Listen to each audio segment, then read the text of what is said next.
আসসালামু আলাইকুম রাহমাতুল্লাহ। সাবিত রায়হান আছি আপনার সঙ্গে। Welcome to Sabit international. Ramzan মাস চলছে, শেষ দশক। লাইলাতুল কদর অবশ্যই এই শেষ দশকেই আছে। নবীজি সাল্লাল্লাহু আলাইহি ওয়াসাল্লাম বেজর রাত্রিগুলোতে আমাদেরকে লাইলাতুল কদর খুঁজে বেড়াতে বলেছেন। কিছু আলামতও বলেছেন। রাত্রিবেলায় সামান্য বৃষ্টি হতে পারে, ঠান্ডা ঠান্ডা ভাব থাকতে পারে, ঠান্ডা বাতাস বইতে পারে। সো প্রতিটি বেজর রাত্রিতে চলুন লাইলাতুল কদর খুঁজে বের করি।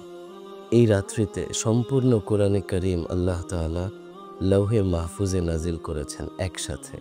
এরপর ২৩ বছরে একটি আয়াত বা কয়েকটি আয়াত, খণ্ড, অংশ এভাবে জিবরিল আলাইহিস সালাম আয়াতগুলোকে নিয়ে নিয়ে নবীজি সাল্লাল্লাহু আলাইহি ওয়াসাল্লামের কাছে এসেছেন। কিছু আয়াত নাজিল হয়েছে মক্কায়, কিছু আয়াত নাজিল হয়েছে মদিনায়। এই পুরো সময়টা ছিল ২৩ বছর। একটু চিন্তা করে দেখুন, পুরো কোরআন যেই রাত্রিতে লৌহে মাহফুজে নাজিল করা হয়েছে, একদম কমপ্লিট কোরআন একটা জায়গায় হেফাজত করা হয়েছে, সেই রাত্রিটা কত গুরুত্বপূর্ণ। খায়রুম মিন আলফি শাহর, হাজার মাসের চেয়েও উত্তম একটি রজনী। চলুন খুঁজে বের করি। কিভাবে?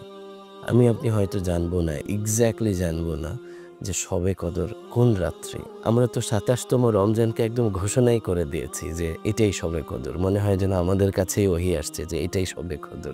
অথচ নবীজি সাল্লাল্লাহু আলাইহি ওয়াসাল্লাম আমাদেরকে উদ্বুদ্ধ করেছেন প্রত্যেকটা বেজর রাত্রিতে যেন আমরা শবে কদরকে খুঁজি। ২১, ২৩, ২৫, ২৭, ২৯ এভাবে ফিক্সড করা হয়নি যেন এই রাত্রিগুলোকে আমরা মূল্যায়ন করি, এই রাত্রিগুলোকে আমরা খুব গুরুত্বের সাথে, আমলের সাথে, আল্লাহর সাথে কানেকশনের সাথে কাটাই। তাই এখনও যে কয়টি বেজর রাত্রি আছে, চলুন আল্লাহর সাথে সম্পর্ক গড়ি, খুব ইস্তেগফারের সাথে থাকি, দুরূদ শরীফ বাড়াই, তিলাওয়াত এবং জিকির বাড়াই, আল্লাহর সাথে সম্পর্ক গড়ে তুলি। রমজান শেষ হয়েই যাচ্ছে। যদি এখনও জাহান্নামীদের তালিকা থেকে নিজের নামটুকু কাটাতে না পারি, তাহলে আমার মতো হতভাগা আর কেউ নেই। আর যদি এখনই জান্নাতে যারা যাবে তাদের লিস্টে নাম উঠে যায়, তাহলে আমার মতো সৌভাগ্যবান আর কেউ নেই। চলুন একে অপরের জন্য দোয়া করি, একে অপরের জীবন সুন্দর করার জন্যে হেল্প করি, পাশে থাকি। যে এনভায়রনমেন্ট তৈরি হয়েছে রমজান মাসে তা ধরে রাখি সারা বছর ধরে, সারা জীবনের জন্যে শিক্ষা নিয়ে এগিয়ে যাই।